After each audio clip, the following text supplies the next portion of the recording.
샬롬 샬롬 샬롬 샬롬 샬롬. 하나님 사랑합니다. 여러분 주 안에서 사랑합니다. 오늘 에스라 6장 1절에서 22절까지 우리 함께 합독했습니다.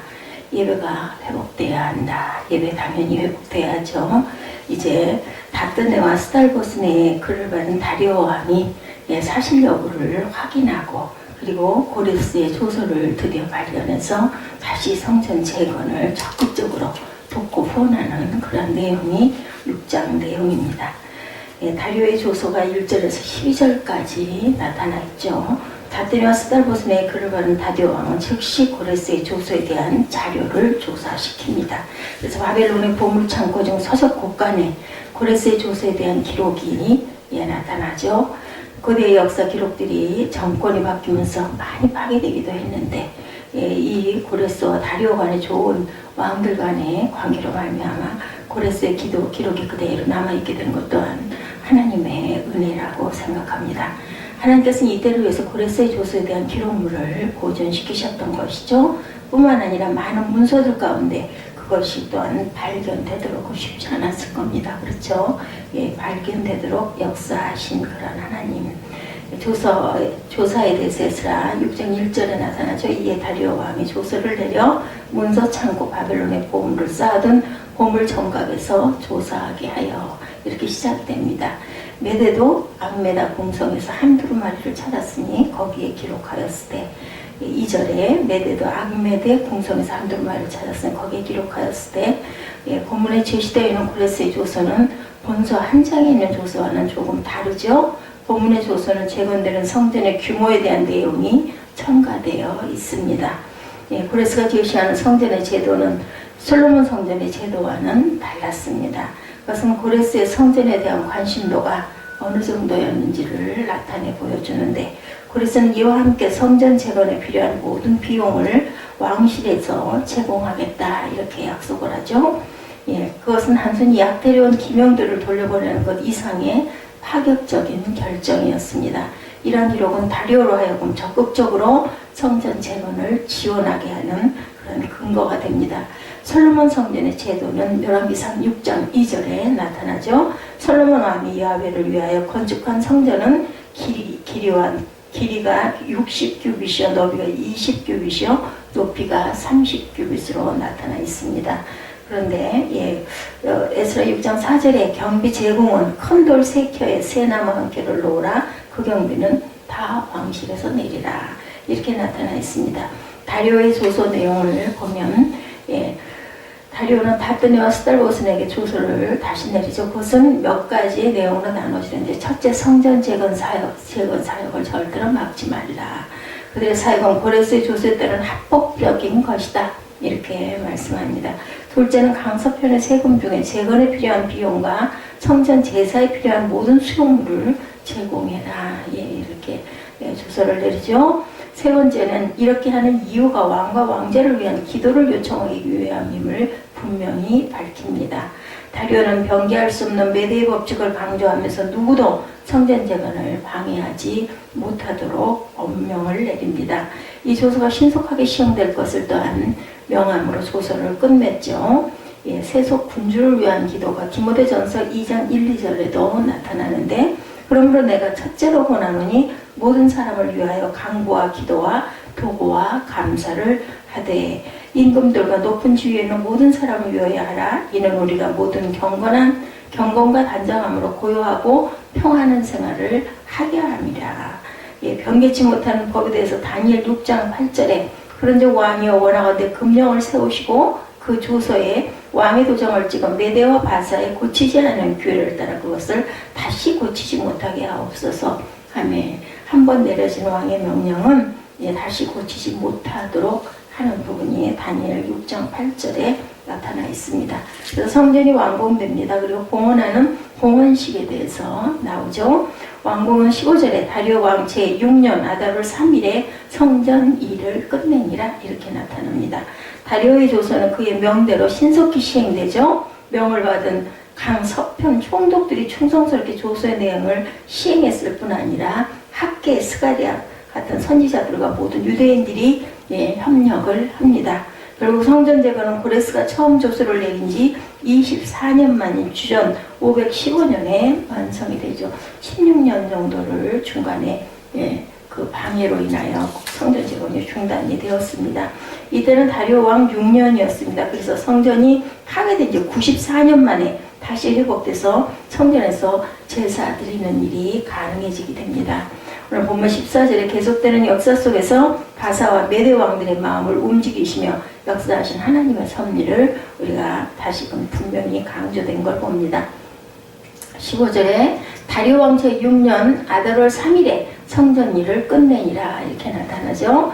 왕들의 마음을 움직이셨다. 잠언 21장 1절에 왕의 마음이 야훼 손에 있음이 마치 보물과 같아서 그가 임의로 인도하시느니라 이렇게 증거하죠. 하나님께서 임의로 인도합니다.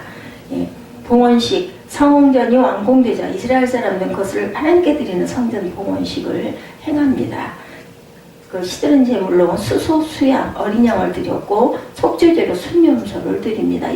이 모든 일들을 행함에 있어서 모세가 기록한 그대로 행했다 나타나 있습니다.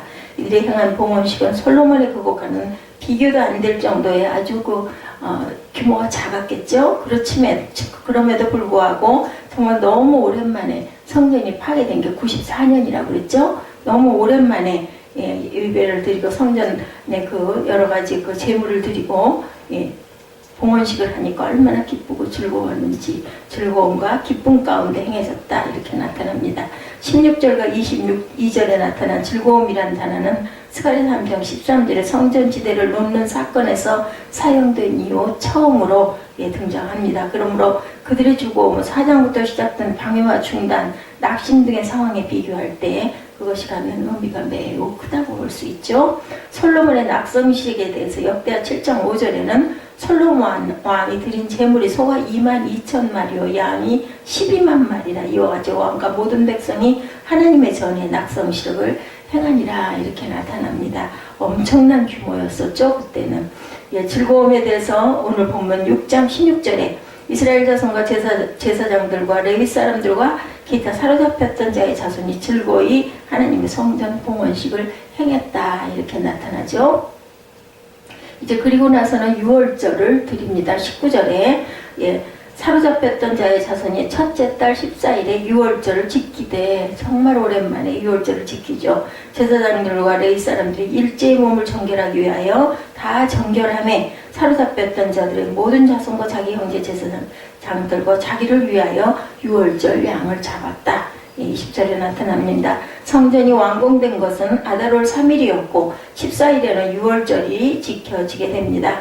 이스라엘 역사를 살펴보면 주요한 신앙의 분기점마다 유월절이 준행되었던 것을 우리가 볼 수가 있는데 히스기야 시대에 그랬고 요시야 시대에도 그랬죠. 유월절 절기 준수를 지도할 제사장들과 레위인들은 모두 먼저 자신의 몸을 정결케 해서 유월절 준수에 문제가 없도록 합니다. 이들은 90여 년 만에 처음으로 지키는 유월절을 철저하게 지키기를 당연히 원했을 거예요. 그러면 그때 있던 사람들은 다 죽고 그저 후대들이 유월절을 지켰던 것으로 알 수가 있습니다. 90년이 지났으니까.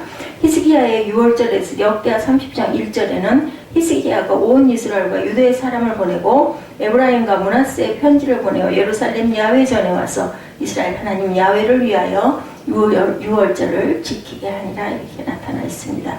요시아의 유월절에 대해서도 역대 35장 1절에 요시아가 예루살렘에서 야훼께 유월절을 지켜 첫째 달 14째 날에 유월절 어린 양을 잡으니라 합니다.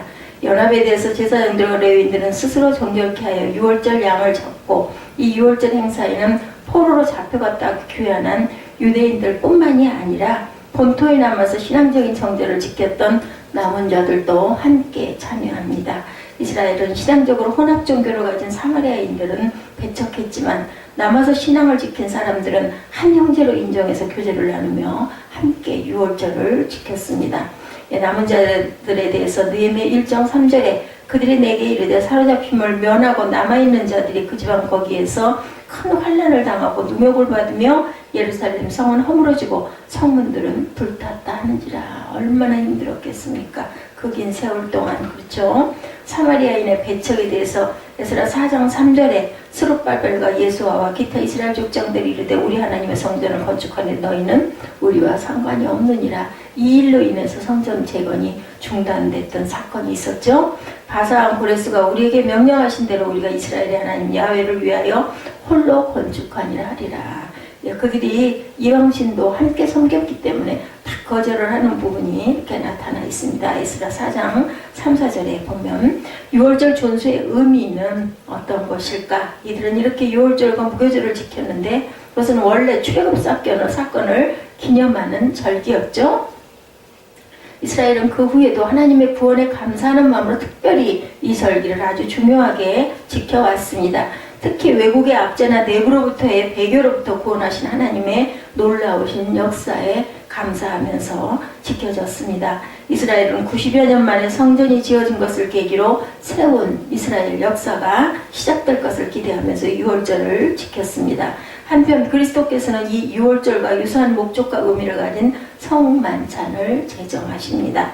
유월절의 의미가 출애굽기 12장 13, 4절에 내가 애굽 땅을 칠 때 그 피가 너희를 사는 집에 있어서 너희를 위하여 너희가 사는 집에 있어서 너희를 위하여 표적이 될지라 내가 피를 볼 때 너희를 넘어가리니 재앙이 너희에게서 멸하여지지 아니하리라 이렇게 말씀했죠. 14절에 너희는 이날을 기념하여 여호와의 절기를 삼아 영원한 규례로 대대로 지킬지어다. 출애굽기에 이렇게 증거합니다. 또한 신약에 예수님께서 성만찬의 의미 고린도전서 5장 7, 8절에 말씀하죠. 너희는 누룩 없는 자인데 새덩어리가 되어 계기 위하여 묵은 누룩을 내버리라. 우리의 유월절 양 그리스도께서 희생되셨느니라. 유월절 어린 양 예수 그리스도시죠. 이러므로 우리가 명절을 지키되 묵은 누룩으로도 말고 악하고 악의에 찬 누룩으로도 말고 누룩이 없이 오직 순결하고 진실한 떡으로 하자. 결론은 성전 재건 사역은 하나님의 섭리로 완전히 이루어졌고 이스라엘은 이것을 계기로 공헌식과 유월절이라는 예식을 통해서 새로운 신앙적 결단과 다짐을 합니다. 새 페이지가 이제 열린 거죠. 94년 만에 하나님께서는 우리의 삶에 항상 간섭하신다라는 것 그리고 역사하신다라는 것을 본전서에도 우리가 알게 되는데 그것을 우리가 항상 기록하고 새롭게 마음에 다짐을 해야겠습니다. 비록 오늘날 유월절을 지키지는 않지만 그것이 지켜지는 의미를 기억하여서 새롭게 시작하는 계기를 우리가 삼아야 되겠죠. 예배가 회복돼야 된다는 것이 바로 오늘 에스라 6장의 내용인데 하나님은 이스라엘 백성들을 바벨론에서 해방하고 예루살렘으로 귀향을 시키죠. 그래서 예루살렘 성전을 재건하기 위해서 이렇게 귀향을 시키는데 이것이 가장 큰 목적은 바로 예배의 회복이라고 우리가 볼 수가 있겠죠. 이스라엘 백성이 바벨론 포로 생활에서 돌아온 이후의 삶들을 기록한 책들이 에스라, 느헤미야, 학개, 스가랴, 말라기 이렇습니다. 그 중에서도 에스라, 학개 그리고 스가랴의 말씀은 예루살렘 성전 재건에 초점이 모여 있습니다. 재건하기까지의 과정 중에 어떤 일이 있었으며 결국은 성전을 재건하게 되었는지 어떻게 성전을 재건하게 되었는지가 실려 있죠. 에스라는 크게 1장부터 6장까지 그리고 7장부터 10장까지 둘로 나눌 수가 있는데 특별히 1장부터 6장은 성전 재건 과정에 관해서 나타나 있습니다. 또한 방해로 인해서 중단된 역사가 기록되어 있죠. 오늘 6장은 여러 가지 우여곡절 끝에 드디어 성전이 재건되고 봉헌 시간을 장면을 담고 있습니다. 15절 말씀에 전을 피력하니라 라고 기록되어 있죠. 성전은 완공되었습니다. 그리고 16절부터 18절까지의 말씀은 하나님에게 감사하며 봉헌하는 장면이 나오죠. 이것은 하나님이 이스라엘 백성을 해방시키고 포로 생활 이후 가장 절정의 말씀을 하는 대목입니다. 오늘 본문 안에는 이스라엘 백성들은 성전 중심으로 살던 하나님의 백성들이 이방 나라의 포로로 잡혀와 예배를 드리지도 못하고 성전 없는 이방 땅에서 사는 것이 얼마나 힘들었을까. 그러다가 돌아온 거죠. 그들에게 우선순위는 성전을 재건하는 일이었고 당연히 그렇게 해야 됐겠죠. 그러나 성전 재건을 하는 연대를 살펴보면 바벨론에서 1차 예루살렘으로 돌아온 시기를 따지면 22년 만에 성전이 재건된 것으로 나타나고 실제 성전이 착공된 시기를 따지면 20년 만에 재건이 됩니다. 그러니까 16년 이상 중단이 되었다는 것이 맞죠. 사실상 성전을 재건하는 데 소요된 시간은 5년, 6년밖에는 되지 않습니다. 15년, 16년의 공백 기간이 있었다는 것을 우리가 알 수가 있죠. 예, 귀향 후 이토록 사무친 마음으로 성전을 재건하기 위해 노력했는데 왜 16년의 공백 기간이 있었을까? 그것은 세 권의 성경을 읽으면 두 가지 이유죠. 먼저 선민 민족의 예배를 우선으로 하는 이스라엘의 회복을 방해하는 주변 여러 나라들, 특히 사마리아인들이 심했습니다. 함께 동참해서 성전 재건하고자 하자고 했을 때 단호하게 거절하는 부분에서 아주 그 앙심을 품고 여러 가지 상소를 줘서 이것을 재건을 방해하죠. 이스라엘의 회복을 두려워했던 이들은 온갖 교묘한 술수를 동원해서 성전의 재건을 막습니다. 그러나 더 큰 문제는 내부 문제였다. 처음 모욕과는 달리 이스라엘 백성들 마음속에 영적인 나태함이 보여졌습니다. 오랫동안 중단되고 오랫동안 성전 예배를 안 드리고 오랫동안 성전이 파괴되고 그리고 오랫동안 포로 생활을 하다 돌아왔으니 당연히 사는 부분은 얼마나 어려웠겠습니까? 우리가 지금 오늘날 우리의 삶에서 본다 하더라도 이해가 됩니다. 그렇지만 그렇함에도 불구하고 성전은 다시 서야 되고 예배가 진행되어야 한다는 것. 성전 재건을 위한 열심만 상실한 것이 아니라 하나님을 떠나 범죄하는 하나님이 증오하는 일을 일삼는 백성들이 되었다는 것. 그러나 오늘 본문에서 분명히 성전은 다시 완공이 됩니다. 오늘 말씀은 전이 언제 이 시간에 필요되니라 이렇게 나타납니다. 너무 짧은 한 구절이지만 하나님의 성전을 재건하기까지 어떻게 인도하시는지 우리가 에스라 6장을 통해서 알 수가 있는데 성전 재건 사역은 하나님의 승리가 나타난 부분입니다. 이스라엘 백성의 승리가 아닌 바로 하나님의 승리죠. 하나님의 백성의 삶에서 예배를 회복시키기 위한 하나님의 그 마음, 그죠? 간절한 마음이야말로 성전 재건을 가능하게 한 힘이었다. 이것도 기적입니다.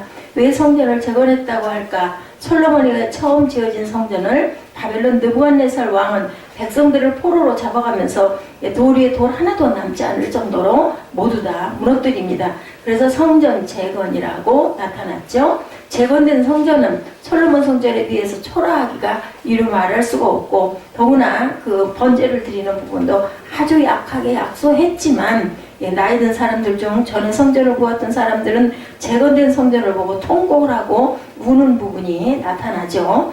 그리고 성전이 재건되어 너무 감사하지만 솔로몬 성전과 비교해보니 기가 막혔다는 것. 그럼에도 불구하고 포로 생활에서 해방시켜서 성전을 건축하기 위한 하나님의 목적이라고 할 때 이 예배가 하나님께 그의 자녀된 우리의 신앙의 삶 가운데 얼마나 중요한 것인지 오늘날의 예배나 그 시절의 예배나 형태는 다르지만 마음은 똑같죠. 과연 예배가 무엇이길래 이토록 예배를 회복시키려고 하나님의 열심이 있었을까를 우리가 깊이 묵상해야 됩니다. 목적이 이끄는 40일 캠페인 교재 안에 예배에 대한 목록이 나타나 있는데 예배 주제 성경 구절은 로마서 6장 13절에 또한 너희 지체를 불의의 병기로 죄에게 드리지 말고 오직 너희 자신을 죽은 자 가운데 다시 산 자같이 하나님께 드리며 너희 지체를 의의 병기로 하나님께 드리라고 분명히 말씀합니다. 예배는 우리 자신을 하나님께 드리는 믿음의 고백이고 나를 주님께 드린다라는 그런 결단이죠. 이것이 바로 바벨론 포로 생활에서 돌아온 백성들의 삶 중심에 그들의 연약함에도 불구하고 성전 재건을 기어코 이룬 이유가 됩니다. 당신 백성의 삶의 예배가 회복되어야 그들이 살겠기에 그것이 복받는 길이 되기 때문에 무엇보다도 중요한 예배를 회복시키신 하나님의 역사죠. 우리의 예배는 살아있는지 이것을 우리가 돌아봐야 됩니다. 주일 예배 나올 때 하나님을 만난다는 감격과 떨림 가운데 나오는 건지 아니면 그냥 의식적으로 주일이니까 가서 예배 드려야지 이런 마음으로만 나오는 건지 우리가 한번 깊이 생각해 볼 필요가 있습니다. 우리 삶의 현장이 예배되는 그런 현장이 되고 있는 건지 그냥 의식으로만 끝나는 것이 아주 중요합니다. 우리가 예배하기 시작한 바로 그 순간에 사망의 골짜기를 쉴만한 물가로 인도해 주신다는 것은 절대 잊지 말아야 되겠다. 목숨이 위험한 극한 상황에 있으면서도 야훼는 나의 목자시니 내게 부족함이 없으리로다. 그가 나를 푸른 초장과 쉴만한 물가로 인도하시니라고 말씀한 그 다윗은 얼마나 육신적으로 힘들고 공고했을지라도 이렇게 우리가 노래할 수도 있었다라는 거죠. 그 환경에 푸른 초장이 쉴만한 물가가 될 수가 있었던 그것은 바로 하나님을 향한 사랑과 고백이겠죠. 그리고 예배입니다. 우리의 삶은 이스라엘을 해방시킨 후 성전 재건을 통해서 하나님은 기업고 그들을 예배하는 자로 회복시켰다면 우리 예배도 당연히 하나님께서 보시고 회복시켜 주실 것이라는 것을 우리가 절대로 잊지 말아야 되겠다. 예수 그리스도의 그 성전이 바로 우리죠. 우리 안에는 살아있는 그리스도께서 내재하고 계십니다. 성령께서 계시죠. 우리와 더불어 항상 함께 하시는 성령의 전이 바로 저와 여러분들이라는 것을 잊지 마시고 우리의 삶 어디든 그곳은 예배할 수 있는 장소가 될 수 있다라는 거. 이제는 신약은 그렇죠. 그때는 예루살렘으로 다 그렇게 꼭 달려갔지만 지금은 어느 곳에서나 우리는 예배할 수 있습니다. 눈만 감으면 그죠? 마음만 모으면 눈을 뜨고도 산천초목을 보면서도 봄을 보면서도 바람결에도 하나님의 음성과 하나님의 만지심을 우리가 느낄 수가 있다. 중요한 것은 내 마음에 항상 하나님 것을 모시고 사는 거룩한 성전이 됨이 중요합니다. 이런 마음으로 오늘도 복된 삶을, 승리의 삶을 이제 고난주간을 시작해서 가고 있습니다. 둘째 날이죠. 잊지 않으시고 주님께 더욱더 깊게 감사하시고 그리고 그 고난에 동참하시는 거룩한 하루가 되시기를 주님의 이름으로 축원합니다. 기도하시겠습니다.